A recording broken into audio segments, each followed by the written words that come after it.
All right, guys, put your hands together for our guest today, Mr. The Surreal Ramen. All right, everybody, show him how we do it. There he is. There he is. All right, for sure. Hey, man. All right, Man, I'm gonna reset to you real quick.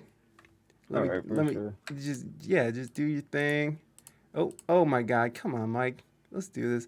This is how we do it here on the internet. We just fix things on the fly. That's how we do things. Oh my gosh. All right. All right, man. How you been, man? How was your day? How you doing? I'm doing pretty well, man. Actually getting prepped up for a show in Dayton. Me and the rest of the gang are going up to Dayton. Nightheart's opening up for King ISO. It's gonna be a cool experience Oh up at no, Odd Bodies in Dayton, Ohio. So dude. we're Wait, now did you say Odd Bodies? Is that like a artist, or is Odd Bodies? Are you talking about weird people? Odd Bodies, I think, is the venue. Odd Oh, Bodies is the name of the venue, I think. I Yeah. was like, wait. Am I getting lost in vernacular, or are we? What are we talking about here? Yeah, and Odd Bodies is the name of the venue. King ISO is the artist who Night is opening up for. Nice, nice. Is King ISO a local to Dayton? No, he's actually a national artist. Oh wow, I'm so out of it, man. He's underground. He's an underground. He's an He's underground more, hip hopper. yeah, So, he's more on the underground side of hip hop, but he's like, yeah, he's definitely not like a local uh-huh. artist. That's amazing. That's awesome. Like, Yeah. and it's gonna be. What did they send you any like stipulations due to COVID? You guys got to do this and that, or I mean, I feel like since shows are running again, I don't mm, necessarily have all of the info, but I feel like since shows are running again, that it should run pretty similar to how shows used to run. yeah. I think that just naturally and socially, people will take precautions just because of the Mm. situations we've been in. Because like the mask mandate and shit like that is gone. But just because coronavirus is still a thing, I think people will still take those precautions Yeah.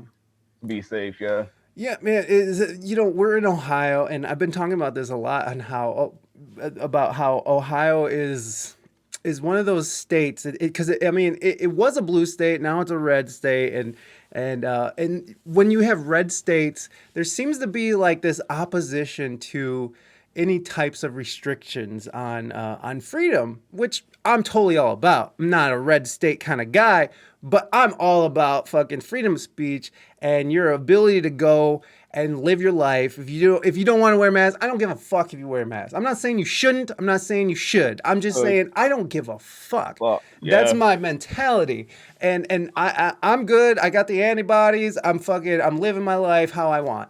And so I Honestly, feel like people should do it too. I'm just saying, like in Ohio, like I feel like there's just sort of this opposition to it that you're not going to find like on the West Coast or in these like really ultra liberal places. And I really dig it. And I consider myself super liberal, so it's like I really I dig mean, it.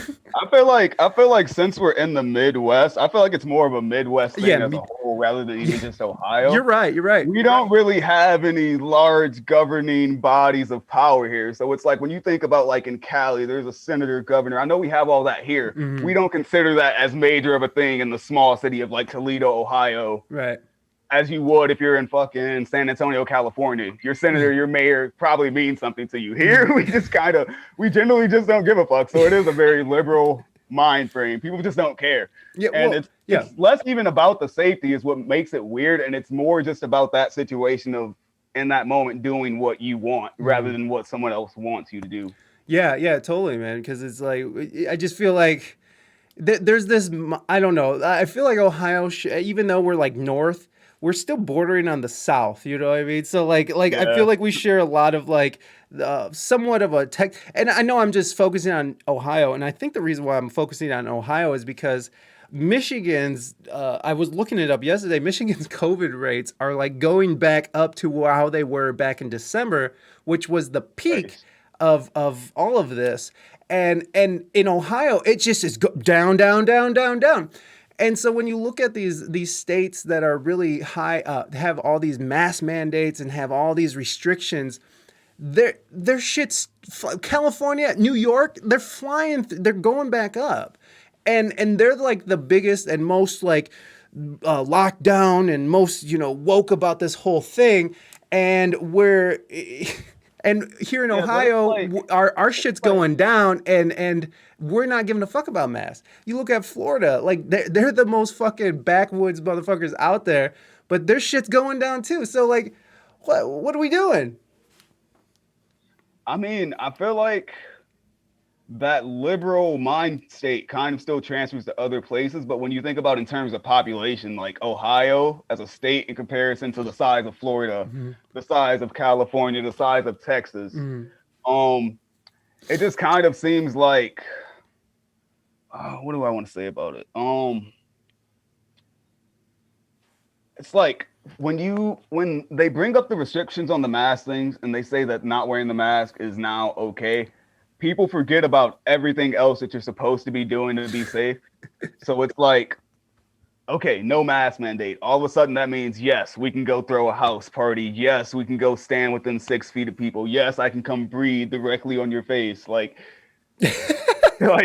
it's that whole you give somebody an inch, they take a mile, and that's essentially what happens. Is that you say Yeah. no mask, and everyone says the world's normal, even though no one says the world's normal. Everyone hears the world's normal. Right. I don't have to wear a mask anymore. Yeah, yeah, and it's the same thing with the vaccines. It's like, I mean, it's interesting because when you if you are paying attention to Dr. Fauci, he's like, take the vaccine, but also wear a mask because it's still spreadable. So people are like, I got the vaccine, it's cool, bro. Like, spit in my Right? mouth, bitch, spit in my mouth. I don't care. Yeah. It's just you're right. Like you give them one little inch, and it's just like give it all, and because I'm just conflicted, I guess, because it's been conflicting narratives. You know what I mean? Like Yeah, it's there's just been a weird situation. mm, Never did I think that I'd experience a pandemic in my lifetime. So, right. you Yeah, know, man. How was it for you? Well, you know what? I gotta ask this question. I was supposed to ask it first. Um, this is from Wild But Sober, who's an amazing producer on his own accord. Waffles or pretzels? Okay, and we're not talking about those little shitty pretzels. Those little like hard an little actual fucking yeah. baked We're pretzel. talking about soft baked fucking beautiful pretzel, and then also the waffles is however you're seeing it in your mind, like with whipped cream, whatever it is. So which is it? I would probably prefer the waffles, to be honest. If they're like waffles that have like sugar in them, have been sweetened somehow. I'm Mm. not like a fan of syrup. Like I don't really like the flavor of maple anything. Yeah. So like I normally just stick away from breakfast foods just for that sake, because like I can't eat pancakes with maple syrup because like gross. I don't like maple syrup. And then like a pancake by itself is dry. But if you do something to it to make it more like say a crepe, you sweeten it up a little. Mm. Like I definitely go with the waffle over the pretzel. Like pretzel would be a last ditch effort for me. Like that's just like if I see Auntie Anne's at the mall, like that's the only time I'm ever really thinking about pretzels. I know what you're saying. Yeah, no, my son goes nuts for those things. Well, they got a Good, whole man. pretzel coalition here in chat. So yeah, Bonnie's from Canada, so they're saying don't be hating on maple syrup, but that's okay. Maple syrup? Yeah, the reason why I don't like breakfast foods is because the sugar is the devil, and like who is sitting there smashing fucking a big ass thing of pancakes with syrup and whipped cream or waffles or whatever it is in the morning, and then going out and into the And day living life, like man. like they ain't fucking dying inside. Like they need to go home and take a nap or so. It's like you eat a big ass waffle and a bunch of like pork products. In moderation, exactly. Wild but I sober. generally don't even wake up for breakfast, man. Just for like the past like since coronavirus, Yeah. man, I literally haven't been working. So like Mm. I don't wake up for breakfast. I don't get up that early. I got three daughters who like never sleep. Oh wow. Like I just Wow. I sleep to the afternoon normally. Yeah. Yeah, and I normally just eat like one meal a day, to be honest. Like I'm Hmm. just like a dinner kind of person. Is Like normally, like I said, I don't wake up for breakfast. During the day, I'm doing things, I'm moving around, I'm getting things done. So like I generally eat when I finally get home and relax. I'll have a meal. Yeah. So is that for health reasons that you only eat once, or is it just Oh because no, that's man, how? that's definitely super unhealthy living. It's just I'm honestly just forgetful sometimes. Sometimes I honestly just forget to eat or drink.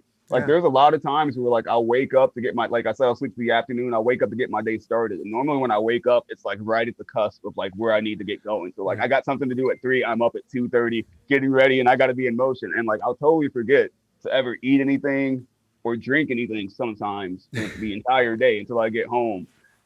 And then like I also deal with like anxiety. So like when I'm out in like public settings and I can't provide things for myself, like I like say if I'm out in a public setting and I can't afford to buy a bottle of water for myself, but I'm fucking dying of thirst, I don't really have it in me to ask my friend to get me some water. Like it's I'm weird. It doesn't make too much sense, but yeah. No, it's not weird. I mean, there's something about that. There's something about there's this humbleness to you that, or to me, because I was like that too. When I was really young, I was just like I didn't want to ask anybody for Yeah, man. anything. It's like I've always just preferred to do things for myself, man, as much as I yeah, can. it's You know. fair, but that's fair. Exactly, you're self-made. You want to do it yourself. And then I'm like, I just trained myself to be able to go without like Yeah. this face you're seeing right now. It's lacking the glasses that you have on your face. I lost them at a show at Frankie's 2 years ago. Dude. I didn't buy contacts. I just adapted to being blind. Like I Oh my god. literally have just been living blind for 2 years because like I don't know. It's mostly me being a procrastinator and not even wanting to go see a doctor and go through the hassle of getting glasses. But at the same time, it's like I adapted. So it's I had like to. sometimes I feel like Daredevil. I'm like, man, I'm blind as hell, but I'm living a normal life.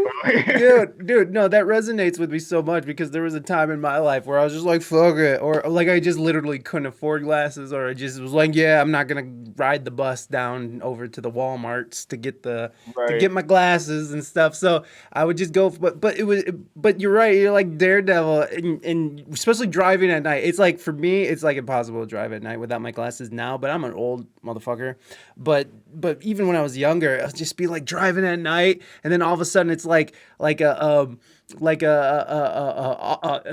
you're making a curve, and all of a sudden you're like, oh shit, there's a curve here, and everything is madness and chaos, and it's are you texting right now?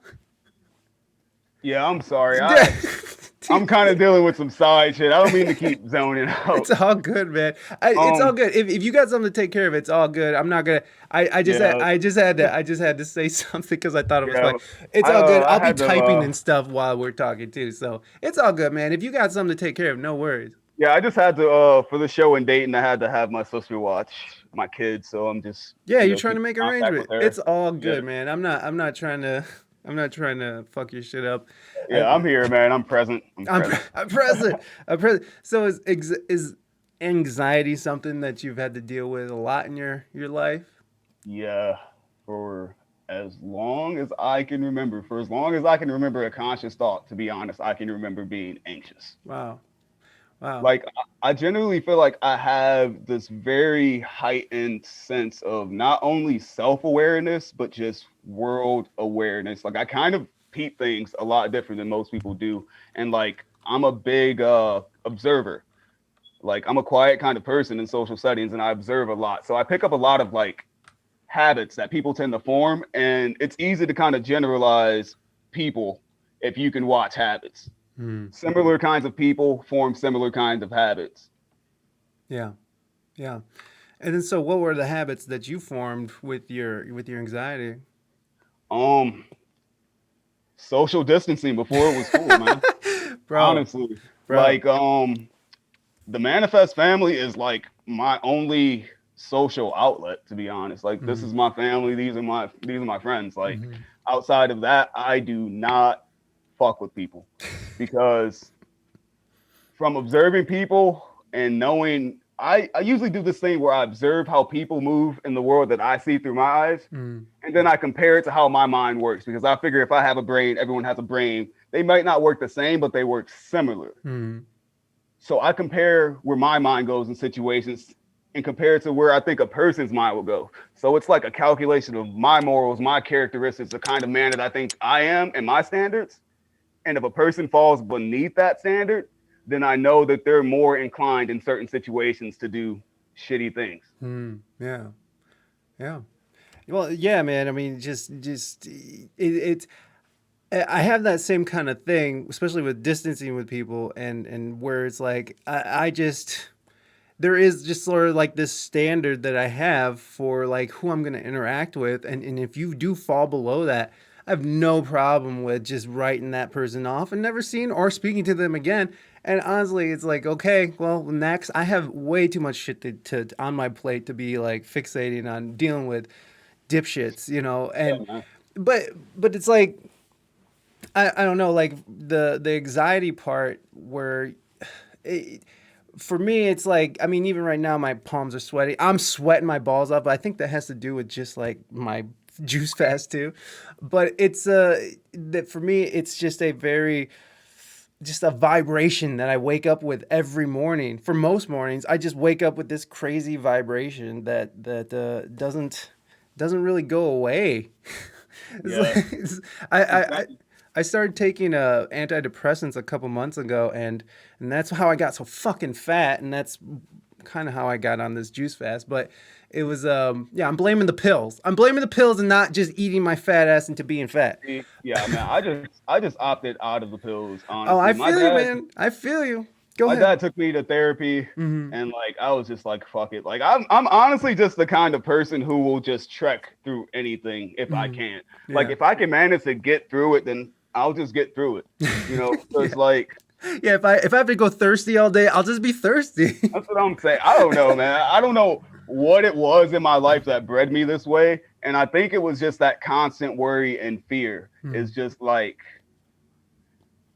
I think about way too much at all points in time, and like I think about things that probably aren't that big but become big things. Like a certain look on your face during the stream could cause me to think an entire thing and think that like you might want me to get off your stream and you're just entertaining me because you already booked this thing. Like things like that. Like my mind's always going Yeah. like that. So I it's feel. hard to manage. Like I've really been working hard on trying to realize that like people aren't as shitty as my mind wants them to be. Like Yeah. everyone's not as shitty as my mind just makes the entire human race out to be. Yeah. So it's kind of hard to balance it sometimes. Well, it's kind of hard to balance it when you see all how shitty everyone is, like all around you on the news, on the internet, and how shitty Yeah, things are. It's like and it's that's easy. a really major one for me is culture. Mm-hmm. Culture, man. It's different when you meet like an individually shitty person, but Mm-hmm. when the whole context and culture of existence right now is kind of just a shitty culture, most people in the world, I'm just assuming are shitty. Anyone who's tuned in the mainstream media, anyone who's affected by the stupid bullshit, Mm-hmm. to me, is probably not a good person because you don't have the mind state, the mentality, the wisdom to be above. Mm-hmm. So it's like I've just never been a person who has fucked with people who fall into a group or trends or a clique or like to me individuality has always been Mm-hmm. everything. If you're not an individual, to me you're nobody. Mm-hmm. And that's kind of like how my scale of people work. Like if you're not an individual to me, then you're no one. You might as well just not exist to me. You're Yeah. just with everyone else who doesn't exist to me. You're with people I've never met. If Mm-hmm. you're no one, like it's Right. I don't know. It's Yeah. weird. No, and I agree with you, especially with people who like always have an excuse of why they're not succeeding, or always have an excuse And why why they're they not. can't change. Yeah, And and they blame it on, they blame it on systemic racism, or they blame it on Dorothy, or they blame it on Karen, or they blame, you know what I'm saying? Like, right, and everyone has an excuse, man. yeah, and But please.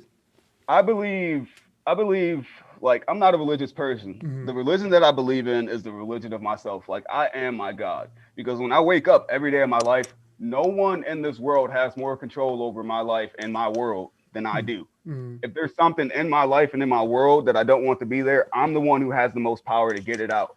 So I can't blame it on anything or anyone else Hmm. when life goes to shit because I had the power to change it. That's what people don't want to realize. People always need an excuse because people don't want to take responsibility for where they lack. Hmm. Yeah. You know, no one wants to admit that they lack things just because they simply lack it. Yeah. The stupid kid doesn't want to admit that they're stupid simply because like knowledge isn't something they were given. Yeah. It Right. just happens like that. It has to be blamed on someone else. The poor person who remained poor their entire life doesn't want to admit that the mentality that it was always someone else's fault is what's kept them where they were at. Hmm. To me, I came from a situation to where I had everything I wanted, and then I knew poverty. So it's a different translation for me because I knew what it felt like to have everything I wanted and not worry about a thing. And then I knew what it was like to not have anything to my name and have to get it. Simple. And there was no one else there to do it except for me, and I had to do it. And for a long time, I did place blames on, oh, I got sent back to Toledo. That's why my life is shit. Oh, I blamed it on this person, on that person. But at the end of the day, even if someone sparks a situation within your life, it's always on you to manage or change it. It's always on you. So when it boils down to that excuse, it still boils past to you. Okay, cool. You know, you got kicked out of school because you're fighting. You're aggressive because you deal with this shit at home. To me, you chose to manage it in a poor manner. Yeah. Like situations, I feel like situations breed people, what situations don't make people. Like you can always rise above anything if you feel like you can rise above anything. Like me, there's nothing in this world I can't do, which is like, oh, I wanted to pinpoint that earlier, not just a rapper. I just like, that's not even like, I don't even know if that's even an accompanying title to me. I'm more of like singer songwriter, and rapping is part of the skill set. Oh, my bad, man. I didn't mean to get it all wrong. Yeah. I'm sorry. Yeah, I wasn't trying to. No, it's totally understandable because it's like if you first delve into my content, like you see rapper, but like if you really go broadly across my catalog, you'll notice that like Yeah. rap is just the cusp, like the little tippy top that I use to draw people in. You use melody a lot. Yeah. No, Man, I wasn't trying to bring you down or anything, man. Like oh yeah, I know, man. It's anyways, but yeah, I do know that. I do recognize that just by the research and stuff that looking into, especially working with Nightheart and in the past we've he's been on the show a couple times. So yeah, I know that you guys are more than just rappers and singers, and like Manifest is way more than just that. Like you guys are like a fucking art collective. Like I love man. what you I love your guys' fucking grind, man. You guys we love the term creatives because it covers a very broad spectrum. Yeah. Anyone who can create anything is a creative. You right now on this Twitch stream creating this content, you're a creator. You're a creative. It makes sense, you know? Yeah. Anyone who creates. But my musical roots don't even root themselves into hip hop. Like I grew up in the suburbs of Woodbridge, Virginia for like a vast portion of my life, and like I was just heavily into like the music down there, which is a lot of rock, a lot of Fall Out Boy, teenage angst music. Yeah, I'm going down. Yeah. Like I moved here to Toledo and I got drunk one night and I saw Childish Gambino perform on Arsenio Hall. And he was like the first rapper that I heard, and I was like, okay, this sounds like something that takes skill. I always was just like raps, just like people rhyming words. That's cool. It wasn't until I became a rapper that I realized how much rap really is. Yeah. Because like once I decided I wanted to be a rapper and I started writing raps, and I was like, okay, there's more than just writing words that rhyme. You have to sound cool. Right. And then it's like once you get out of the thing where you're just making music and now you're performing music, you can't just sound cool. You have to look cool. You gotta move cool. You gotta be cool. Like there's so much that goes into actually being an artist that people don't even realize. They think you write a song, you go maybe perform it one time, and that's it. You're successful. No, there's so much grind. So much grind. For sure. Well, that's what I respect about what you and Jelani are doing, and your whole crew. Like you guys have a very you guys have a very unique look. You guys have it's clean. You guys have a very, you guys are all like supportive of one another. You guys are all like always, promoting each other. And it's just something that from my generation that I didn't get a chance, not until I was much older did I start seeing that and starting to be a part of something like that. But when I was coming up here, especially in Toledo, there was not really stupid. We're getting spammed. Awesome. There wasn't really much going. I see it. We're not. Yeah, you want to be famous? Buy followers. Surreal. He's a rapper. He's about to buy these followers. He wants big follows. He wants those big follows. I wish. Oh yeah, I know how to take care of this. Hold on. Let me. I can ban you, whoever you are. Ban bot. Wait? That's an I. All right, here we go. I know how to do it in my own chat. Boom! Banned! Goodbye, troll bot. No one wants your big fucking follows. But yeah, when I was coming up here, man, like it wasn't a community. There wasn't, and still to this day, I do feel like there is a lack of community here. But like people sort of find their There clique. definitely is. Mm. Especially within like I'll say that the other music scenes, like the other genres within Mm. the local scene, tend to band together a lot more than Hmm. people within the hip hop You're right. scene. You're right. And that's just centrally because hip hop is such an ego-based thing. Right. Such an ego-based thing.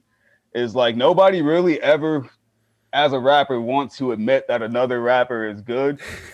So like it's really that inability to show common respect is that makes a lot of people kind of wind up on the wayside here. And that's kind of just something that Manifest was built off of, is just like showing common respect to the artist no matter what their art was. It's not even about the art at the end of the day. It's about that nature, that artist's nature. That artist's nature is just something so unique and something that doesn't exist in so many people. And like I've had conversations with people who weren't creative, like people who literally lack all creativity. And like they were very sad conversations, in my opinion, because I can't even fathom not having creativity. I Yeah. can't fathom it. I don't feel like I don't know who I would be without being creative. Every aspect of me is creative. When I play a video game, if I can't create a character, I'm not playing it. Like, Right. like literally, like creativity is a big thing for me, and like I think it kind of roots itself in my mind as something that's based around control. Hmm. Something you create is normally something you can control to the fullest extent. Right. Right. And like, cause like real life, there's really very little control Yeah, in the big picture of things, right? really, there's no control. All you can do is redirect. All Right. you can do is redirect. If something gets shot at you, you can deflect it, you can absorb it, Hmm. you can catch it and throw it back. But Right. like you have no real control over anything in life, man, except for the minor tiny bit that you do. Yeah. And that's where people kind of like fuck up, because people become invested in things outside of their lives and their world, and become invested in things that they shouldn't even be concerned with, like race, Hmm. sex, religion. All these things really don't fucking matter when you think about it, but people take it upon themselves to make it matter, not only to themselves, but try to force the rest of the world to give a fuck as well. Hmm.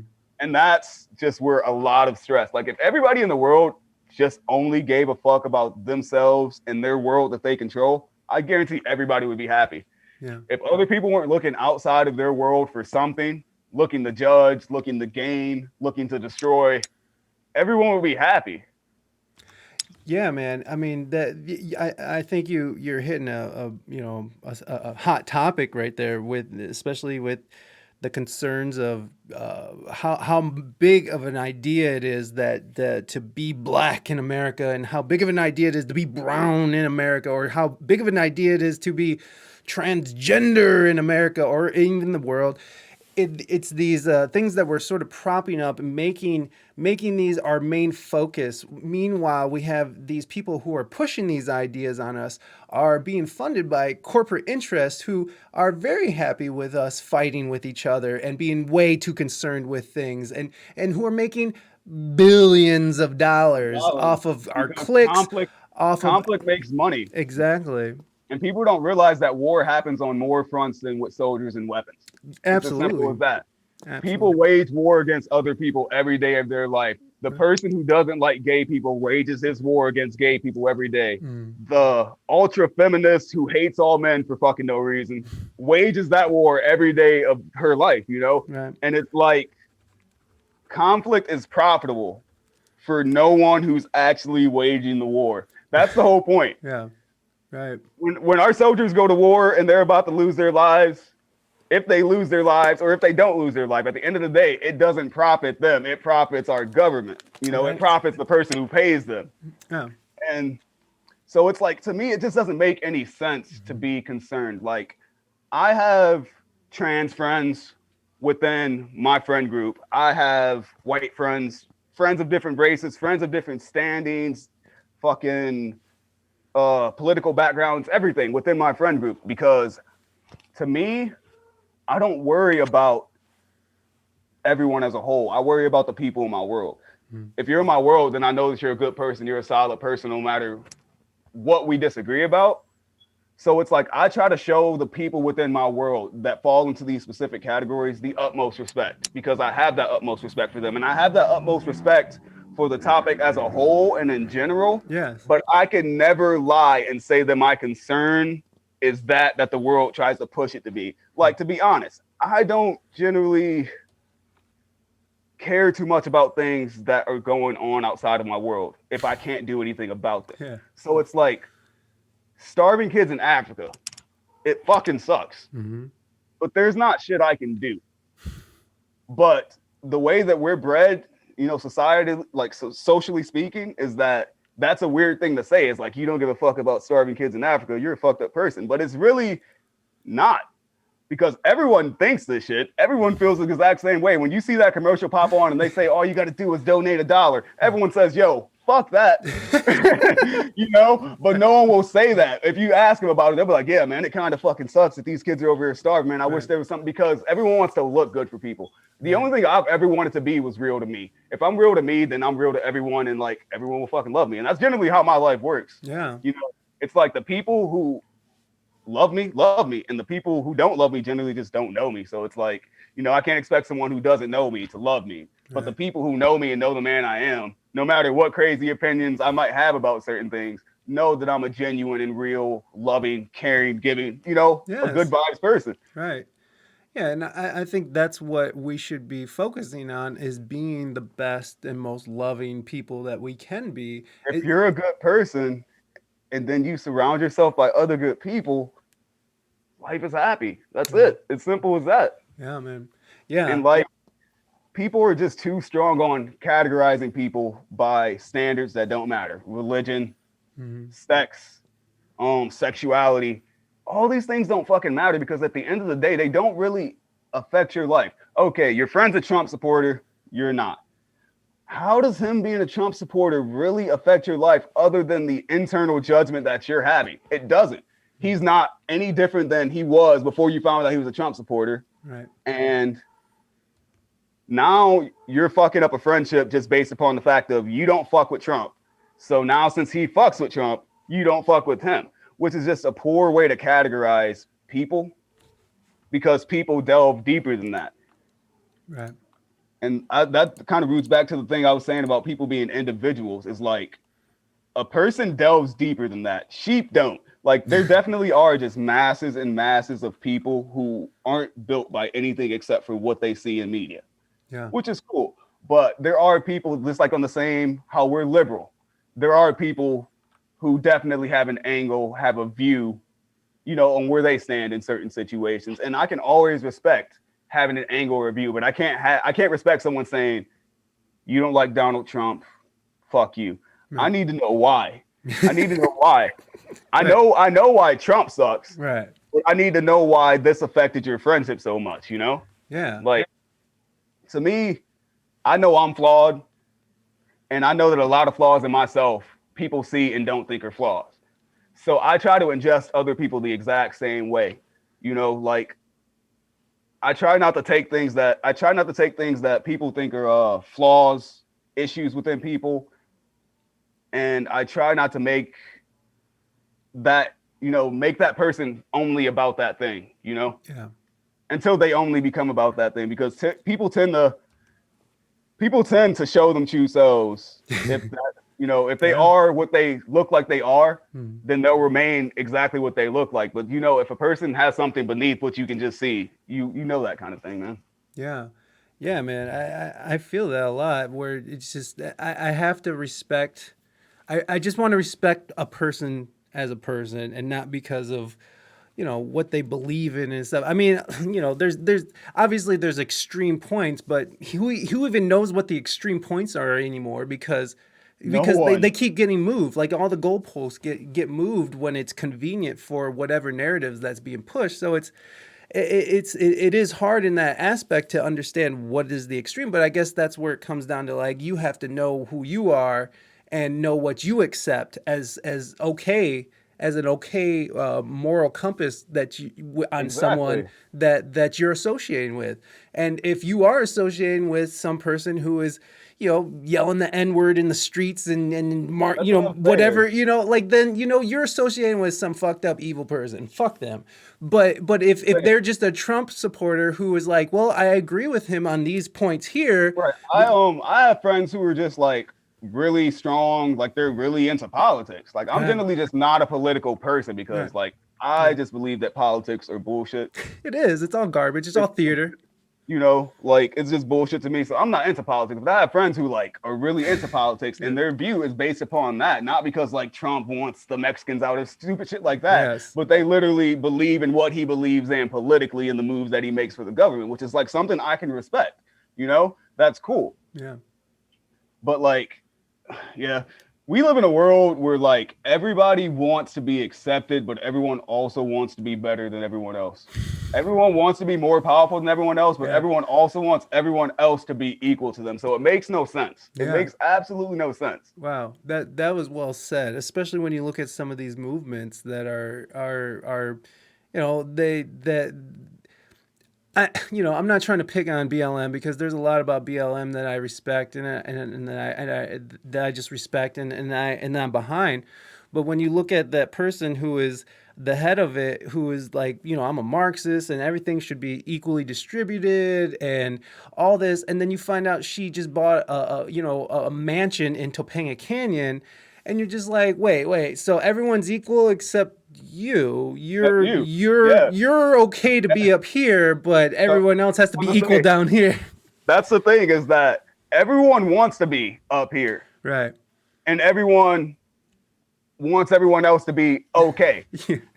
Everyone wants to be great Right. and they want everyone else to be okay. It's simple as that. It's in our nature, it's in our DNA. Right. It's survival. Everyone wants to be great, but good people also want everyone else to be okay. Right. And I feel like through just like the things that have been built up in our society, it's turned into a very spiteful kind of thing where people feel the need to oppress certain people or take advantage of certain situations to get ahead, you know, Yeah. and keep other people and other fucking things down here, It's like there's always someone trying to stand up and keep someone else down. Yeah, yeah, and it's a confusing thing, and it sort of makes all those arguments kind of hollow, right? Like, because it's like you're canceling yourself out here, folks. It's like your arguments are hollow if you think everyone should be equal, yet you or your group of people should be above that. And it's like Right. and it's like I think that we should be equal, and I think that we should be fucking, everyone should have a fair chance at shit.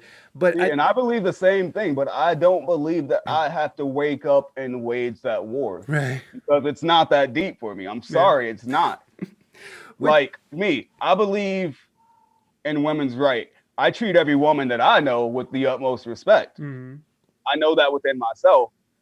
So it's not like I feel like I need to wake up and be like, yo, fuck men. I don't need to wage that war because I do right on my end. yeah, I do right on my end. So I can't wage that war because it's not that deep for me. mm, And me waging that war, in reality, me as an individual waging that war, people just have too much of a firm belief in chain reactions. People aren't realizing that chain reactions only happen with shit that's negative. Simple. Chain reactions do not spawn off of good shit, man. yeah, Chain reactions do not spawn off of good shit. So like they have it in their mind that one individual person waking up and waging this war one day will all of a sudden cause waves and waves and waves and waves. That only happens for celebrities and people who have millions of people watching them. That's how they affect waves and waves of people, by being an individual, because they already have waves and waves of people who will do shit for them just from them saying it. yeah, Buy this gel. Oh, I'm buying this. Fucking Rihanna said buy it. yeah, Support Black Lives Matter. Oh, I'm doing this. A celebrity said support Black Lives Matter. People just always want to seem good for other people. Like no one, I don't know, man. I feel like we haven't even talked about the music. We're getting so deep in here. Well, this is but this is the part about being a musician, man. Is about having Yeah. outlets. I don't even know views. how long the interview is, and I feel like I'm like rambling. Dude, you're doing wonderful. The chat loves you. Everyone's agreeing with you. You can't be equal and have fair advantage. It's only fair if of you to do better. So you do better. You're not equal. Ugh, pass the doob. Someone said this should go at least 5 hours. I love that. I respect that so much, yo. Oh, dude, sometimes I mean, sometimes people. Well, this platform allows for very long hours. I lost some friends last year because of BLM. Crazy how people dig their heels in when it comes to the hate they feel. Yeah, and that's hate towards hate. Like Hey, which is not a hey, horrible thing to do. But it's like you start classifying a whole group of other people because like you're what because you you hate a specific person, and that's right. what it boils down to. You hate a specific person, you hate a specific situation you were in, you hate a specific instance, and for that to bleed out into everything attached to that race, that sexuality, that anything, it's just weird to me. Like for you to hate absolutely everybody of a race because one person in a race did something to you doesn't make any sense. Yeah, And I can never really fathom how it ever clicks in anyone's mind that it makes sense, stupid. except for just being born of hate. Like if you can hate an entire category of people just based upon one or a few, you already had hate in your heart. That's all it can be. You already had hate in your heart. You just needed something to direct it at. And somebody flipped a switch on you. So you might not have been a fucking racist before someone of another race did something to you, right? Yeah. They flip that switch, all of a sudden you hate everyone in another race. So stupid. Yeah, and I've seen that. I've seen that, with people, with coworkers that I've worked with in the past, where it's like, you It's and weird. just like making little comments, little passive aggressive racist comments that get passed around, and then you find out he got jumped by a bunch of black dudes, because he told them to keep it down. He's trying to chill. And it's a rowdy bunch of young people. They're just young Right? people, and this is just youth mentality. It's not black people. It's youth Youth mentality. mentality, Being yeah. young, and some dumbass just turns around and tells you to be quiet. You're having a good time. You're fucking partying with your friends, and because they're on the trolley in San Diego, and these dudes whooped his fucking ass. See, And isn't it weird how like situations that don't really even fucking matter can affect your life like that? yeah. Like, okay, I'm assuming this was a racially charged thing, Well, right? I'm not sure. I So, mean, but for him it was, and then for him it changed his so it's perspective. like it changes perspective, right? Right, and then I don't know what it was for them. I'm sure some things were said. I'm sure, like, because he's a little white dude. He was annoying. He just has that vibe where you just want to bitch smack him no matter what. Like, just no matter what comes out of his mouth, you just want to backhand his ass. And You so just he want had that to. sort of mental. And so, like, again, I'm not just. But it's just so weird. Like that one situation though can Mhm. just flip your whole perspective. You're like, I got beat up by some black people. I Yeah. should probably maybe stay away from black people. You know what happened to me all throughout my life, man? I am a recovering ladies man. I have interacted with way too many women throughout my life, and it has sucked almost every time. You did say you Every have time. 3 children. You did say you have 3 children. So it's like, yo, that flipped my perspective. I'm like, Right. maybe I should stay away from women, like, because like, but it's not cool for me to just like generalize an entire section of people Yeah. like that because I know all women aren't the women I've been with, you Right. know? Right. Right, and it's not even necessarily like staying away from, like, that kid doesn't have to stay away from black people. Maybe he should But fucking even put about to say, himself. but even having that anxiety and that Mhm. shookenness about a race of people because of a Right. situation, like that's just not cool, you know? Yeah. Well, yeah, and that a lot has to do with just fucking, just not being developed personally. And again, I think it all comes down to individualism and not individually working on yourself and trying to understand the world around you instead of living in this little fucking cocoon where you're safe forever. And it's like that's not how the world works. You're never going to be safe forever. You're never going No, to you're never safe forever, man. and it's like you have to sort of put yourself out there a little bit if you want to know how the world works. And this person is going to go through their whole life. I'm assuming that they're just going to go through their whole life just fearing and having and solidifying ideas that they hear on their favorite podcast or news network, and this just grows and it grows, and there's no self-reflection, there's no standing back, there's no like, hey, fucking, this was a shitty situation that I was involved with. Maybe I shouldn't be such a twat when, you know, Right. when you're in a public space. It's like, yo, it does suck when people are being loud on the trolley, but when you're one little white dude and you have that tone and you're just like, excuse me, I'm trying to chill. And it's like, yo, it's maybe you That's should what's think such an extreme thing about the situation is that I it know. even boiled down to a racial thing. It's like, Right. to me, like when I consider race, like I know I'm a black man, but when I wake up and I look in the mirror, like I'm either a good man or I'm a bad man that Yeah, day. absolutely. You know? So like to me, situations boiling down to race just because we're different races Yeah. doesn't really make sense. That could have just been an ass whooping because your friend talks shit. He's not my friend. That could have been or that could have been an ass whooping because the guys talk shit to him. Like it could have been an ass whooping for Right. so many other reasons than Right. a black person saw a Right. white person and they fought. Right. Like, but that's where the mind goes Mhm. first, which is weird. Yeah. Which is weird. And it is part of our culture. It is part of our history. You know, it is something that the fact is that these things are echoing from the past. These Jim Crow laws do echo from the past. These decisions that people made and these politicians made in when times were where most people were racist, these things do echo into it. So I do see that like there's truth behind these movements when you know about discrimination and stuff. There is truth behind, you know, police brutality, and there is truth behind that. But things just get blown way out of perspective. Yeah, I personally don't think that anyone currently manages any giant social situation well right nope, now. no, Everyone thinks they do. Like every major organization right now thinks that they're managing the topic or the issue that they're managing well. No one is. No one is because they're never getting their point across, and that's why there's still war. yeah. If you were managing your shit well, then people would understand why Black Lives Matter. If you were managing your shit well, people would understand why the trans community matters. Mm-hmm. The point is you're waging a hate war, and people are just in return saying "fuck you." What are you gonna say when someone says "fuck you"? If someone tells me "fuck me," fuck you. Like that's his life. Right. So it's like you're not bringing a message of peace and understanding. If you're bringing a message of you need to believe in this because this is how I fucking feel. Mm-hmm. A person is generally gonna say, "Yo, fuck how you feel," unless they feel the same way. Right. It's just that, like, people don't manage issues well, man. People just do not manage issues well. Yeah.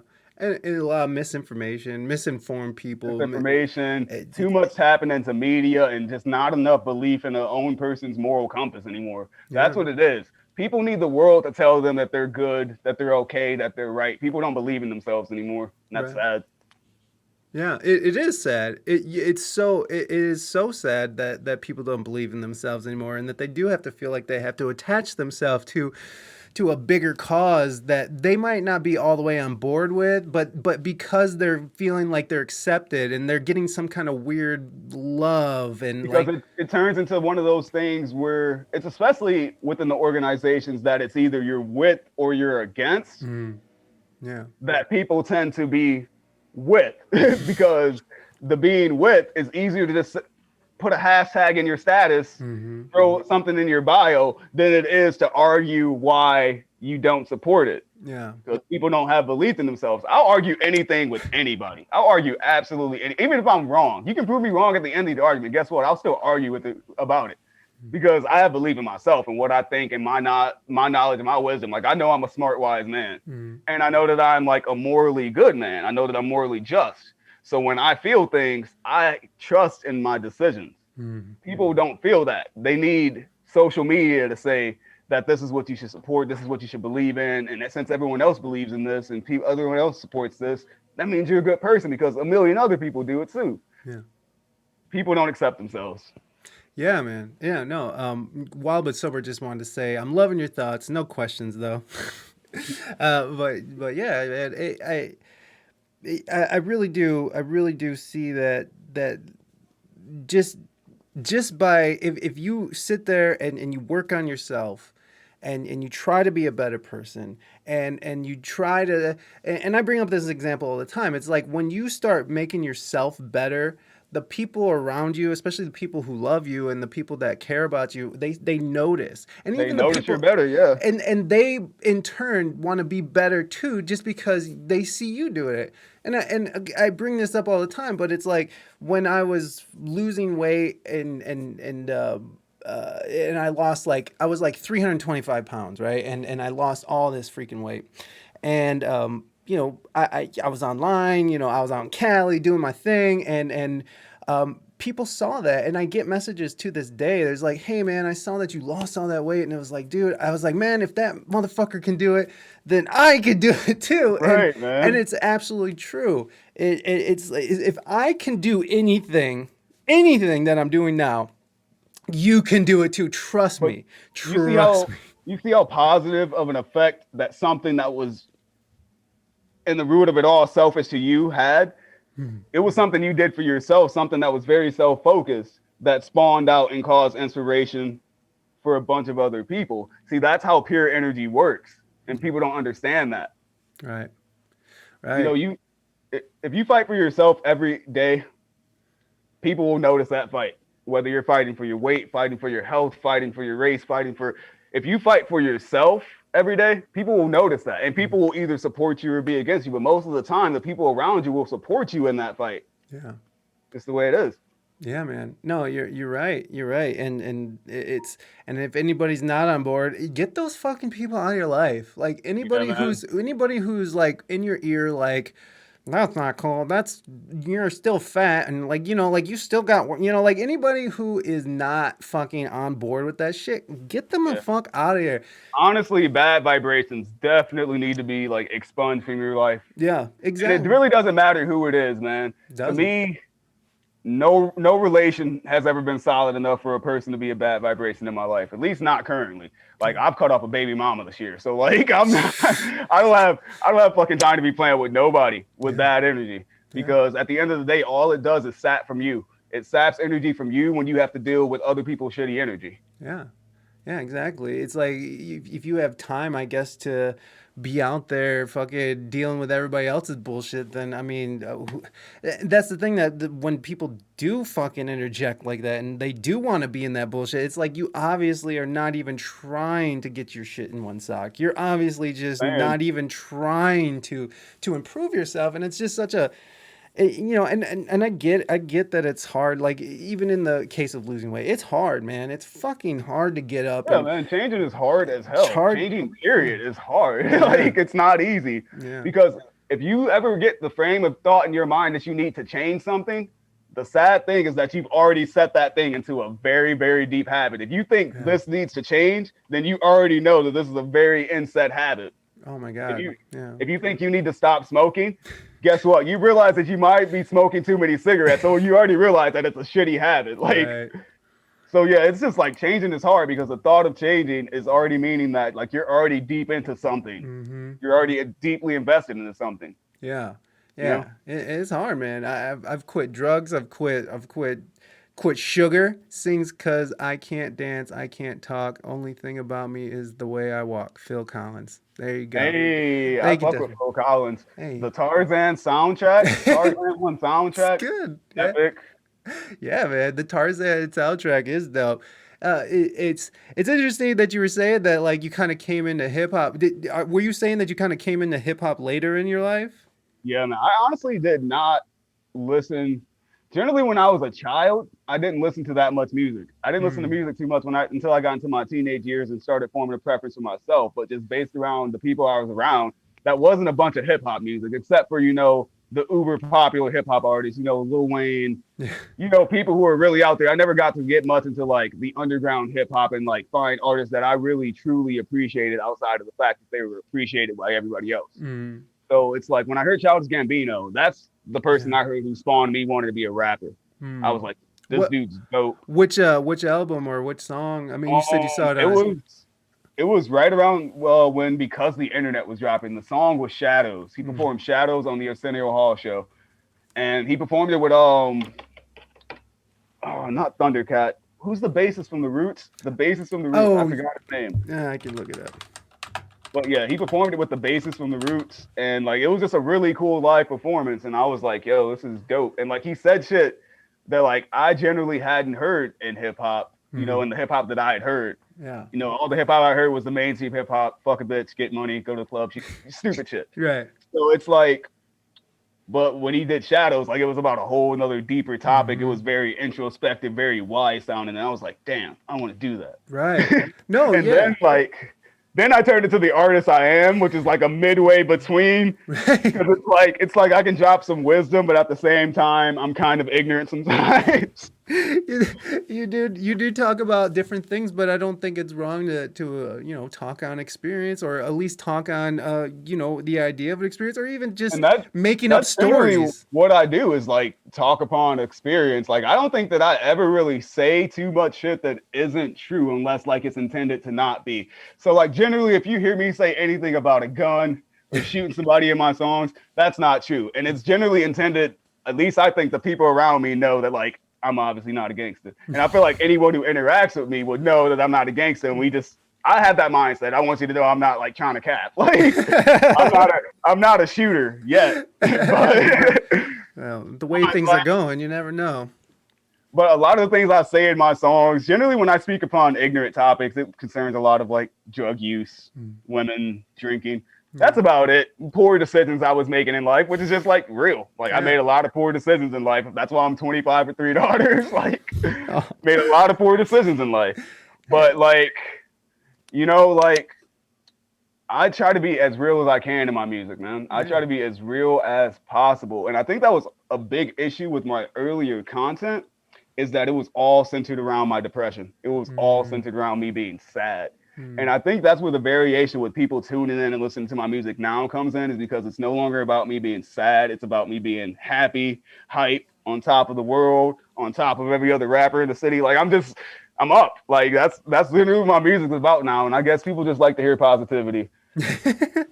Like I definitely want people to tap into my older content, because I feel like that's kind of also why people kind of lack a deep grasp of me as a person, is because they just didn't listen to the things that I said about me as a person.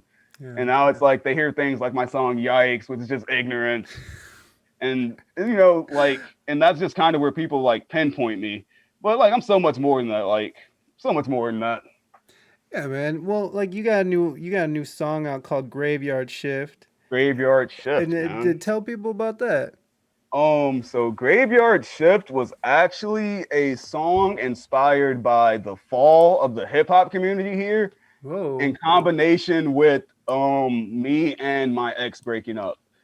So that's kind of where the hook on that song came from. The hook is like, I feel like I'm stuck in a rut. I can't get the fuck out this hole. The shit that she texted was heavy as fuck. It put some weight on my soul. Like, why are we feeling like strangers when I knew you like 2 days ago? She called my phone and she said she don't need me, but that's just the way that shit go. And like at that point in time, I was going through this shit with my ex where like she'd say fuck me, she'd get me killed, all types of crazy foul shit. Oh damn. And say she don't need me, but at the same time, hit my phone 200 times that same fucking day. So to me, it was just kind of a flex. I'm like, yeah, she say she don't need me, but that's just the way that shit go. Cause I've been doing this shit with her for weeks now, where she say she don't need me, but she don't stop calling me. So, and then like, as I get into like the hook, or as I get to the verses, I didn't want to make a song centered around like issues that I was having with someone. So like, I just switched it up into issues that I had with the local hip hop scene. There's way too much noise in my bubble. Should I need a moment of silence? Because these local rappers be killing my vibe. I have to resort to the violence. So your favorite rapper to hand me my crown and to only address me as highness. Niggas vibes me as low as my eyelid. Lately, I've been adjusting my climate. And like, really, when my music is flexy, I try to center it more about speaking about how good I am rather than putting people down, because I feel like that was also something that was off-putting about my music, is like I talk a lot about how much other people suck rather than talking enough about how good I was. Yeah. So like now I just try to I like that bar. That's one of my favorite bars I ever wrote. Nice. Tell your favorite rapper to hand me my crown and to only address me as highness. And I'm like, yes, that's how I fucking feel. Because people in the city ain't doing it like me. Yeah. I'm glad I get to say that publicly now. Now that people get to see my face, hear me talk, and not just see me dropping songs. I'm glad I get to see that publicly now. Hell yeah, man. If you feel like you got bars, you're not doing it like me. I'm willing to go to war about it. But anyways, that's just friendly competition though. Like I'm not trying to start no shit. I feel you though. But what do Within the hip hop community, there's a lot of people saying I'm the best. I'm the best. I won't say I'm the best, but I'll tell anybody in this world I'm better than them. You know, like, you dude, gotta. dude, no, I just do you know who Barry Gordy is? Yeah, Okay. Barry, like the legendary Barry Yes, yes, Gordy, yeah. Okay, okay. Motown Barry Gordy. Yes, Motown Barry Gordy. Okay, so I had someone on my show, I think on Friday, who her name is, oh my God, Janie. Oh my God, come on, you are asshole, Mike. God damn it. Anyways, she was the first five of Motown. It's like Barry Gordy, Janie, Ray, his wife, and a couple other people that I forgot. But the way that she made her way in as a songwriter for Motown, she penned "Money." That's what I want. That's what I want.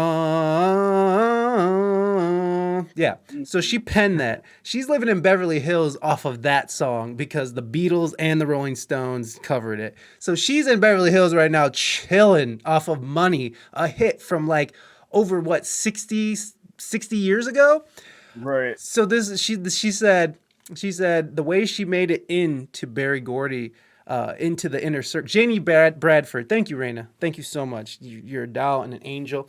She said that she approached him, or he approached her or something, and was like.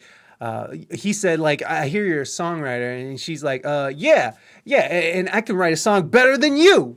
And she didn't have shit written. She don't have any songs written. And so one day he comes over just to say, like, what's up, and like, where's these songs? And she's just like, well, I got this book of poetry. He was like, sweet, let's start. And that's how she got in, by just having that idea, just like, I'm better than you at what you are doing, even It's if that she faith don't. and that confidence, Yeah, man. yeah, and That's even the whole thing. Like, so much shit in our world doesn't matter outside of, like, to me, the like metaphysical part of the world, your soul, your spirit, because it's all about how you carry yourself. It's all about how you carry yourself in any situation. If you carry yourself with the right energy, people will believe it. right. Whether it's the energy you truly have or not, if you believe you have it, and you can make people believe it have it, if you make people believe you have it, then that's reality, isn't it? You believe it, other people believe it, must be real, right? Even if it's not. That's just generally how the world works, you know? Right. Like, so like generally, like, the energy I carry is just always, I won't even say always, because I am a depressed son of a bitch sometimes.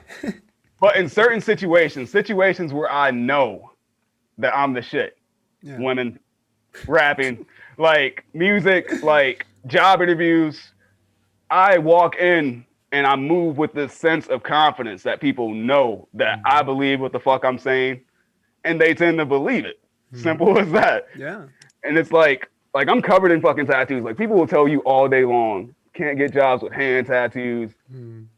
I've never been to a job interview for a job I didn't get. Not in the 25 years of my life. Never been to a job interview for a job I didn't get. Wow. Because I'm a great talker.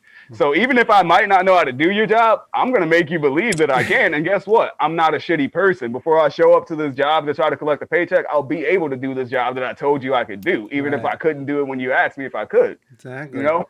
It's all about yourself. You have to constantly be building yourself up. You have to constantly be pushing yourself, and you just have to constantly be great. And that wasn't really a concept that I grasped too much in my life before this past year, but it's like so much shit has gone down, and I spent so much of my life invested into other people's issues and problems that then became my issues and problems, that like when I self-focused and I realized that at every point in turn I need to be great, shit started happening. Like I got on We Speak English Good.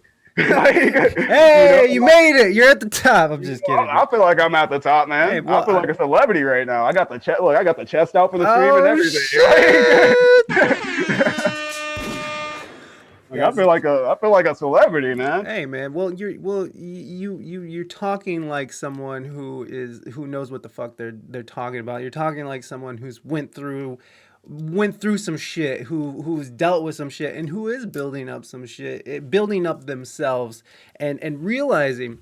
And I've told this to Nightheart too, man, when he was on the show, and it's just like, I really respect that you guys are really, especially even the younger generation, because in my generation we didn't talk about feelings and shit, and especially in the hip hop world, you know, where I come from. it was all like gangster rap, and then it was like Wheezy, and it's all about money and I'm Right. pimping and all this shit. But I do appreciate that the new generation is about their feelings and aren't repressing these things and do talk about depression and do talk about anxiety and still fucking talk about some ignorant shit and still fucking want to talk and do party rap and still do fucking this shit, but Right. And like to encompassing me, all that. oh, yo, you're cool, yo. You were talking. I didn't mean No, to no, no. Go interrupt. ahead, man. You're good. It's like to me that variation just almost encompasses me as a person. Like I do suffer from clinical depression, I do suffer from anxiety, and I do suffer from a couple other disorders. But it's like that doesn't make who I am. Right. That's just a part of me, and it's a part that I want people to know exists, but I don't want it to be the part of me that you just feel like I'm some fucking sad ass guy all the time. I'm not. I'm generally fun to be around. I'm not super social, but if you can get me social, like you'll love me. Like if you can get me speaking, you'll love me. Like this is the most talking I've probably done in a long ass time. But if you get me talking, like I can talk forever and I can talk about a lot of different things. Oh, And like, but generally, like even in social settings with my friends, I'm kind of just a dude in the corner, like, I don't know, man. Just constant overthinking just makes me a little bit less social. yeah. But at the same time, I can also be the utmost social. So, like you said, there's the depressing side of the rappers and then the ignorant side. That's literally where my variation goes. And it's like I can be really depressed and sad in social situations, but like if you get me lit, then I'm lit. Like Well, that's the thing about that's the thing about people. It's like we're complex, especially artists. Like that two things can be true at once. It doesn't. yeah, You man. don't have to just be talking about being sad all the time. You can also be talking about that. There's different variations on how people feel and how people. To say that you have to be in this one thing all the time forever. Well, that's nonsense because Right. that's not what People are humanity is. complicated, man. Yes, it's fucking complicated. What Uh, it is that there's been this kind of stigma created that complicated people are mentally ill. right. Yeah. To most people in the world, the sheep kind of people are the normal ones. Yeah. Right. You know, the ones of us who are complicated are weird, mentally ill, so on and so forth, because we're not just like, honestly, it's an ignorance thing. Yeah. If you are ignorant, you're probably living a happy life, no matter what you're doing right now. You can be a poor, ignorant person. You're probably living a happy fucking life because you don't know shit, so you don't worry about shit. You don't see shit. That's literally the bliss of being a child. Like, I moved back to Toledo when I was 15, and when I moved back to Toledo, I felt like I moved back to a very different place, but I didn't. What it was is that I grew up. I grew up. Yeah. And I was no longer an ignorant child. I didn't see Toledo as just this place I've been my entire life.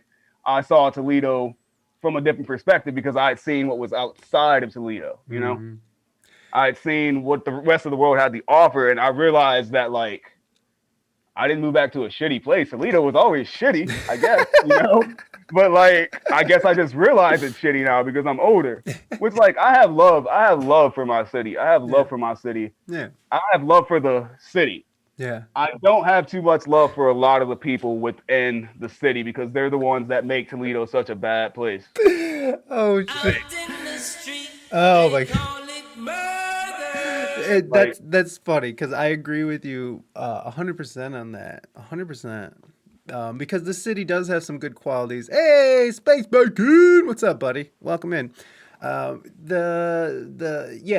The city has a lot of flaws and it has its downsides, and there's a lot of dipshit, greasy ass, fucked up people here. Yeah. And I tend to stay away from it. And like I honestly, I like you said, I live in my own bubble. Like I communicate mostly online. Like my friends, a lot of my friends I've made in this past year are fucking friends like online. They're mostly just fucking names on a screen. And like everything else is like my podcast reaches far beyond Toledo. My fucking like everything that I do is so far outside of Toledo. Toledo has just become sort of a home base for me to sort of live cheaply and try to survive on shitty food. But like, but it's just a place that it's just a vehicle for me to exist on doing this. and like because I lived in Southern California for like 13 years, and Uh, it's very difficult to do this and live a decent Man, life. I always had plans to move to Cali, and I looked up like a 1 bedroom apartment in Cali, Yeah. $1,200. I was like, bro, like no, I could get a house. I can get a house. I can get like a 4 bedroom house in Toledo for $1,200 a Right, month. right, exactly, man, exactly. You know, I missed this.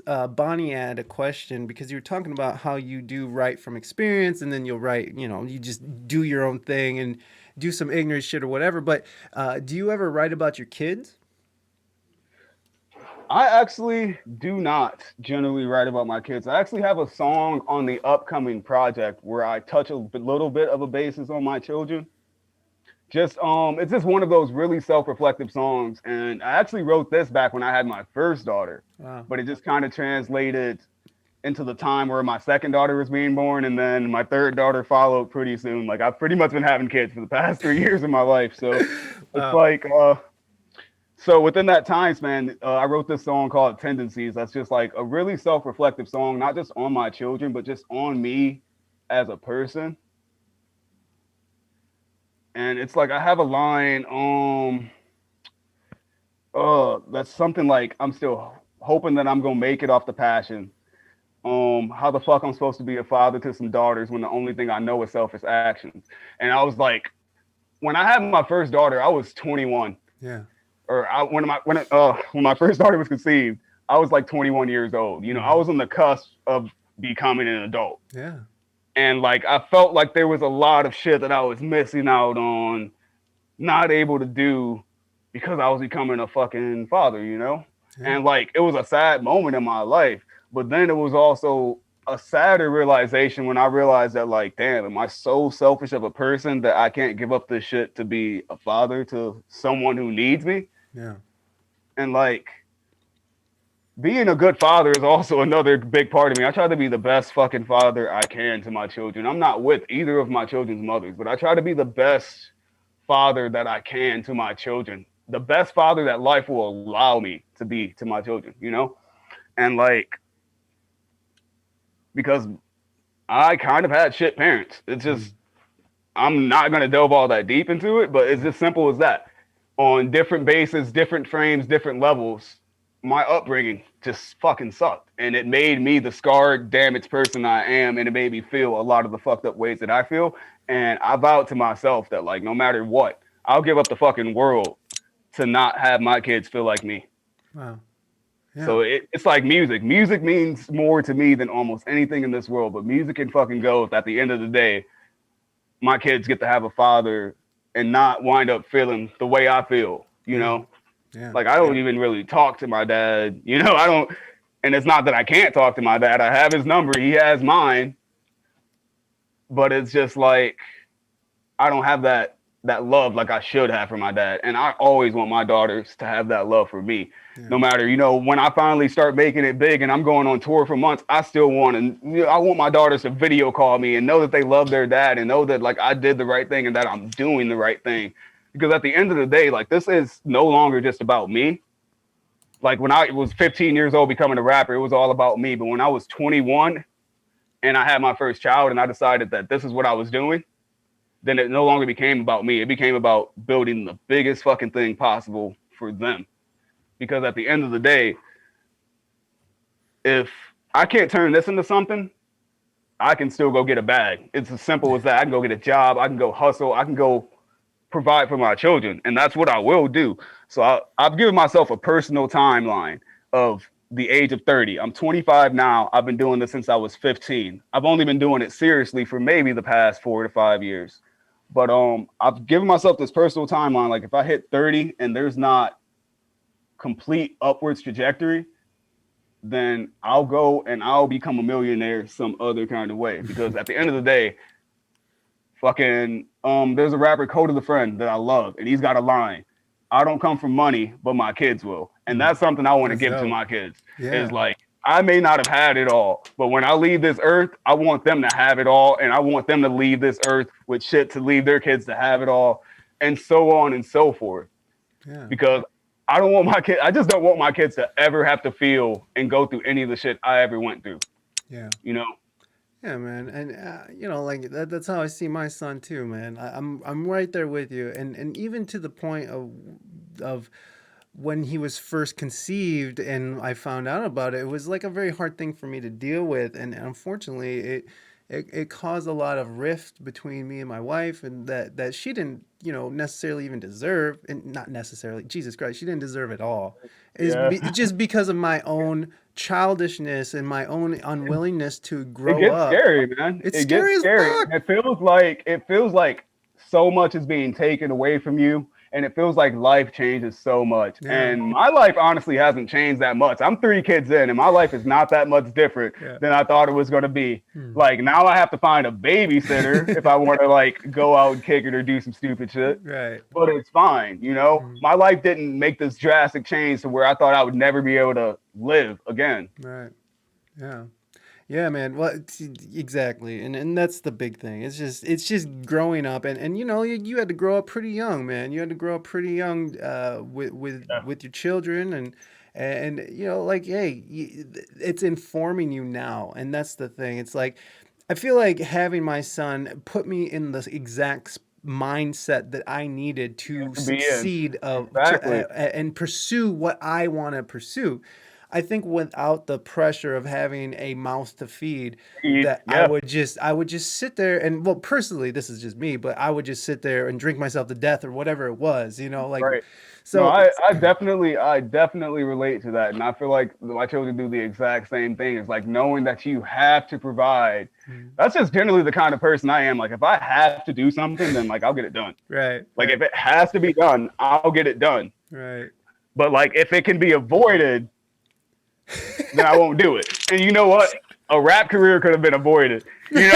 So I'm feeling like in my mind, even though I was making music for myself, if I didn't feel like I needed millions upon billions of dollars, then I probably would have never pursued it. If I didn't get that mouth to feed and then following mouths to feed, I would have Hmm. never felt like I needed that money because I could have bummed it out and slummed it out my entire life and called it a day. If Yeah. it's just me, that's what's so. I feel like you would lack a lot of care and concern because it's only you. It's only you. You're the only thing you're worried about. And like me worrying about myself, especially at that point in time, I really didn't think much of myself. So like me just Yeah. being concerned with myself wasn't gonna get me anywhere. Yeah. So like I'm blessed. I'm blessed that my daughter came when she did. I'm blessed that all 3 of my children came when they did because they all came at very pinnacle moments in my life, moments that shifted me forever and moments that like made me a better man. So Yeah. Yeah. Grateful for that. Did you say you have three daughters? I have 3 daughters. Yeah. It's interesting on how the universe works out, isn't it? Like, because you were saying that you and your relationship with Oh women, man, you're talking about the relationship with women and then the 3 and daughters. then you I got get that so much, man. I bet you do. I bet you do. It's just a weird variation because like my sister has 3 boys and I have 3 girls. Yeah. And like this last time around, I was really hoping for a boy, but got another daughter. Hey, But I'm just like, it's cool. I just raising daughters, man, is perfectly fine and dandy now. But like, I don't want to raise teenage daughters. I don't want to raise grown women daughters. I don't want to deal with men. Like, bro, I'm not trying to deal with men. I'm Yeah. not trying to deal with crushes. I'm not trying to deal with none of that. But like, I guess I don't really have much of a fucking choice. But No, and you know what? You'll handle it the way you're supposed to handle it, however you handle it. yeah, Like yeah. I mean, luckily we have this time to develop with our kids, and as they get older, you get to know them just deeper, deeper, and it's just insane how the love just gets deeper and deeper deeper and as deeper. they Yeah, grow, and like as I think of just the future of where my son is, and like it's just like, dude, I get emotional about seeing commercials of, like, if it's a commercial with like an old dad and like a grandpa and his like dad who's like 50 or right. whatever, You're and then you're this thinking, his you're son. like, I'm just like, oh man. god, that's so cute. And like I just these times that I get, it just it's just a very crazy relationship that nature has put on with us, because Right. there's some creatures out there who just shit out kids and then they're off, or they Leave. just Yeah. start eating them. They just start, no, no, no, I'm hungry. I'll just eat these. And the fact that humans are these creatures who have these babies that you have so much emotional and chemical attachment to, that it's really confounding when people don't step up. It's to me, it's very confusing. I don't understand that, but again, I don't know what that person's life was like. I don't know what their upbringing was like. I mean, to Because me, man, to me, not being in your kid's life is just like a level of fuck you that's like just not in a decent person's heart. Like, I don't think a decent person can say fuck children or fuck animals. If a person can say fuck children or fuck animals, I don't think you're a good person. Because those are two very, very helpless, very, very helpless things that can't really function managed by themselves. I mean, not necessarily so much animals, yeah, but children. So like if you don't have any care or concern for a child, and like you can't have a good soul. There's no way. yeah, it's Like the it's purest thing in this world, something innocent that's never done anything. If you can't have love for that, then like you can't have love. Like, yeah. period. Yeah, I agree. I mean, like, I didn't like I say this all the time. I didn't know what love truly was until I had a child, and I'll even take that and extend it as far as like the love I had for my wife pre-child and then after child. It's like that, like whatever fucking happened in that delivery room, and those chemicals were exchanged, and they fucking are deeply embedded into me, and it's like now it's like I just everything grew, and like the whole my heart like truly opened up. And I'm not saying that people can't who don't have children or don't wish to have children and don't really care for children, you're not going to know what love is because that's silly. People find love all the Right. time, but I mean, I have children, but I don't think that I truly know what love outside of my children is. I I don't know. I've always felt like I've loved some people throughout my lifetime. Like I've loved some girls. yeah. But like it's like when I really think about it lately, man, I'm just like I can't have I can't have and I'm realizing that you can have love for someone and not love them. I Yeah. feel like that's two different instances of existence: is having love for someone and loving them. Yeah. Yeah, I agree with that for sure. I love my friends, but I'm not like in love with my homies. Like I'm not, like I'm not trying to Right. swag. I'm just like it's just I love my But it's friends very like much and have that undying thought of like unfaltering, unrequited, Mhm. unmovable love and forever and has never been a frame of thought in my mind. Yeah. Never. Yeah, me Because neither, man. I've never been able to quite understand it because people piss me the fuck off. So like I can't imagine. I'm just generally a person who can only I can deal with bullshit for a long time. Like I could probably marry a person I absolutely hate and deal with this person until I'm 70. But the point with me is like it's always gonna break eventually. If it's not meant to be, it's always gonna break eventually.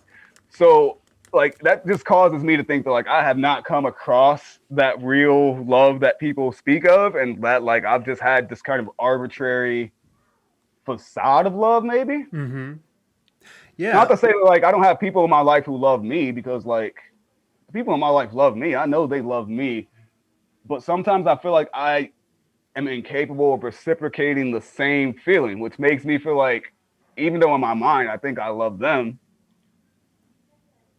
it's not the same. It's not equal. I don't know. No. It's a It's not. weird concept. No, no, and you're right. Like, because there's a huge difference between the love for your wife, and the love for your child.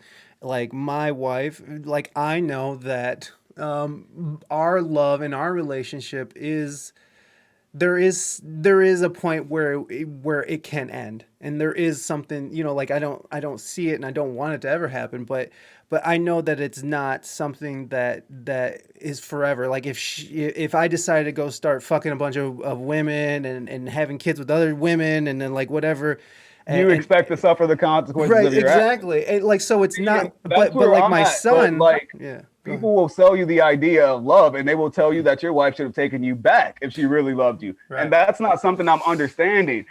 To me, love isn't accepting someone's spite or foul intentions or actions towards me. That's not love. right. Because like I argue with my baby mama number two every day of my fucking life, and Oh my she's just god. called me all types of scum of the fucking earth to this fucking day. I have yet to call this girl out her name ever, ever Wow. disrespect her in any fucking way, shape, or form because I called myself loving her at some point in time. She called herself loving me at some point in time. See, I don't feel the same because I can be all types of bitches, bums, all types of shit. And while you're exchanging this very foul energy with me, I still show you the utmost respect. Yeah. That's where the love varies to me. So you can tell me you love me all day, and I can show you. Like, you can either accept the love that I'm showing you, because I'm not going to tell you every fucking day, because that shit also just doesn't make any sense. Like, I don't have to tell you I love you for you. You either know I love you or you know I don't. Like, right. if you have to question whether I love you, I probably don't. That's I'm fair. sorry. That's fair, though. That's fair. That's if you know me. Like, if you know me and you know how I function, if you have to question whether I love you, I probably don't. Because if you knew me and you knew how I function, you would understand my love. Yeah, and that doesn't necessarily mean that part, like, if you can't understand me and why I'm verbally abusive to you, then you don't love me. It's like, you don't accept my verbal abuse, then you don't love me for who I am. And it's like, no, that's not part of it. It's like, that's not what I'm getting at. It's more so I know. Like, you know, some people show love by physical touch. Some people show love through art. You know, there's different forms of showing love. So it's like, if you have the thought that I love you, you know me. Like, right. If there's any reason in your mind that you're thinking that Ramen loves you, you probably know Ramen. We've interacted, whatever. So you know me. So you know how I show love. If you are fathoming whether I love you or not, then you're probably in love with me. So you know how I show love. You fell in love with the way that I show love, because that's generally what I think that women fall in love with about me. I don't think that, like, I'm the most handsome guy in the world and the most swagged out and the most smooth. I think that I love well when I love. Because I'm willing to invest a lot of myself into people. And I think that's why it's also at the same time very easy for me to get the fuck away from people. It's because I invest so much in myself, and it gets very draining when, like, that energy isn't reciprocated in the right way. So it's like, I don't know, man. Humans are weird, man. Humans are weird. Certainly. I constantly wish that, like, God was like, yo, you're a fucking snowball. Like, I don't know why I had to be a human. Dude, I was just telling my friend the other day, I was like, man, why can't I just be a dum-dum? Why can't I just be ignorant? Because you just have way less stress. Like we said before, it's like, you know, stupid people don't seem to have that many problems, and they're just simple, and they live in their messes that they create in, and they always wonder why they're in some mess, but they never sit there and really think about it. And so maybe it doesn't affect them the same, but I don't know, man.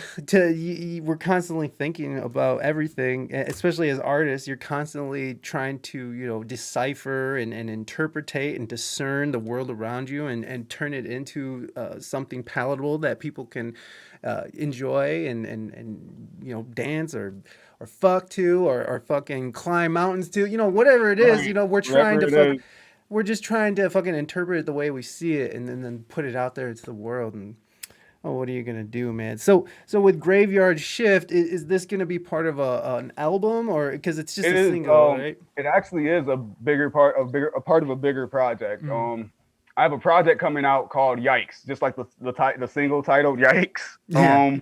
That's my project title as well. Just like, sweet. Yikes is based upon this past year in my life.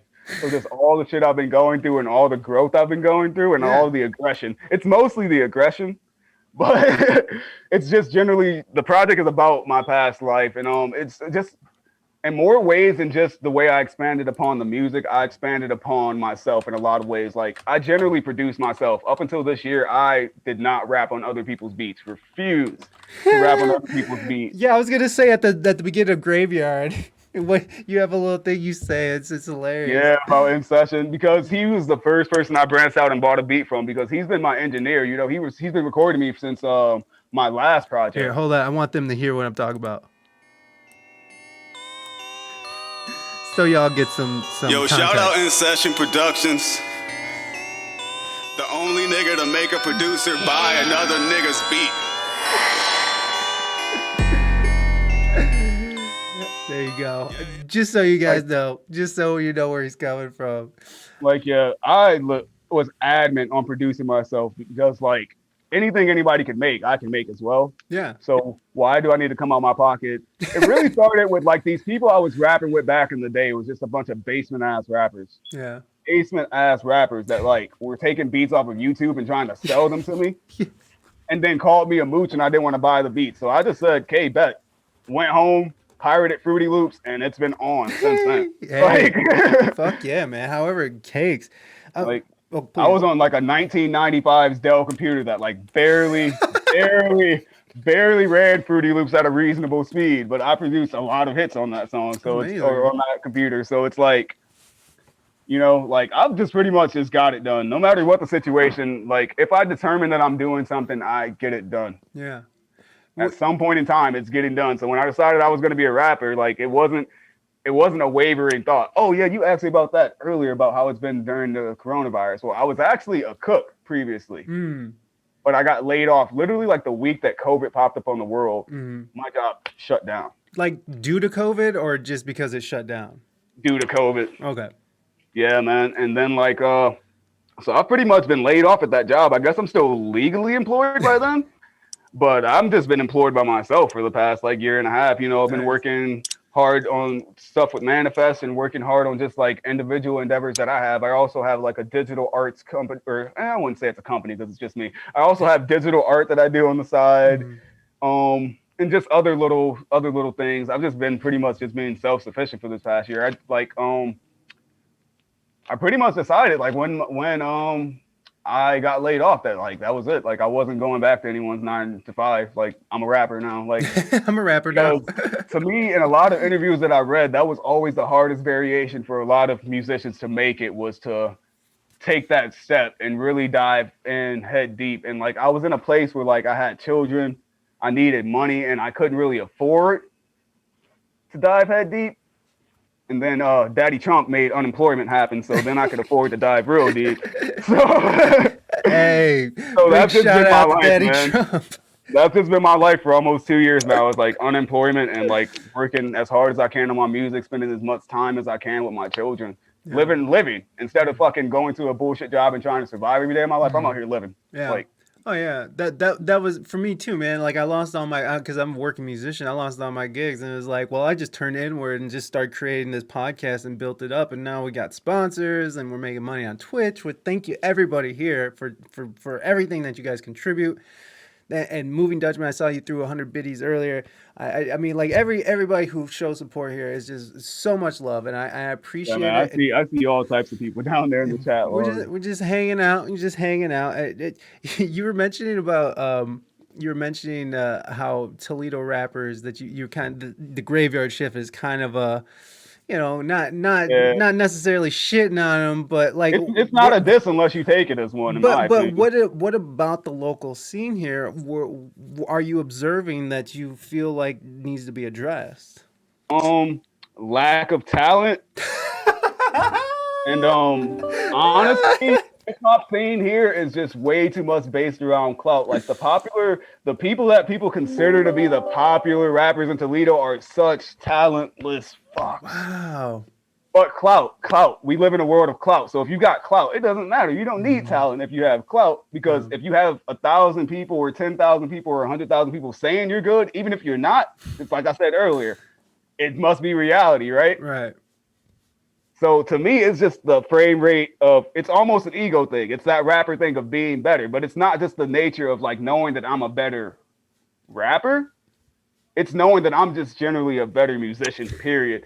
Knowing that like the bullshit that you're doing that isn't going to last and it's probably going to be a waste of your time, that pretty much outshine me trying to actually do something, it's a little annoying. Yeah, thank you so much. Thank you so much, Mighty. Thank you for that gifted sub to Abby Gummy. I appreciate that. And this is for you, Mighty. Mata. Oh no, it's not shady in here. I'm not throwing no shade on anyone. Trust me. If I had personal issues, I name drop. So like, it ain't got to be shady. I do have. Oh, please finish your thought. It's like if anyone takes what I said personally, it's on you. You have bars. Like, to me, if you're taking it personal, you must be a musician, right?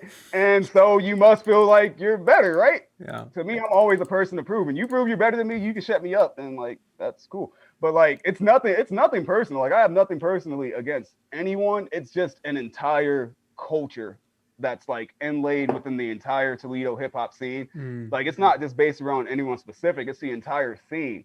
It's all about popularity rather than quality of music, rather than work ethic, rather than because like in all fucking honesty, just a lot of people just aren't out here working, but clout is working for them. Right. A lot of people just don't have to do anything except for drop a song, and that song gets 10,000 plays. They don't have to do any other footwork besides drop the song.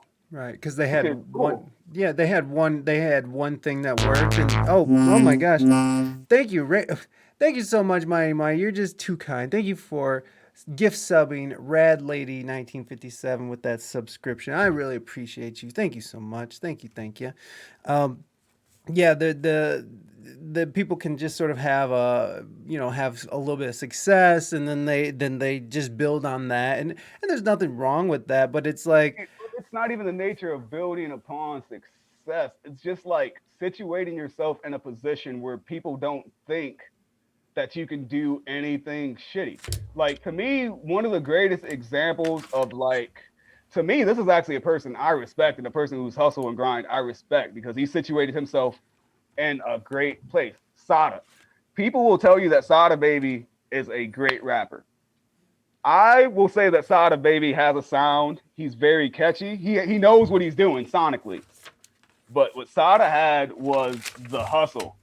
Sada situated himself in a position to where no matter what he drops, if his name is on it, it's an automatic hit. And that's just kind of like where people in Toledo try to situate themselves. It's like just because my name's on it, just because it's a so-and-so song, it's a hit because it's so-and-so. That's not the fucking case. If your dude sucks, he sucks. Well, I don't care if he's got 1 million views. If he fucking is trash, Lil Pump. I don't care if you got 10,000 views. I don't care if you got 10 million more dollars in it. You fucking suck. Like I'm not capping for nobody, for no clout, for nothing. Like if you were trash, I will tell you you're trash. Wow. I don't care how many other people are telling you you're not. I will tell you you're a garbo. Like I try to be as honest as a person as I can, dude. I don't have time to be bullshitting anybody, and I don't want anybody bullshitting me. Yeah. So like.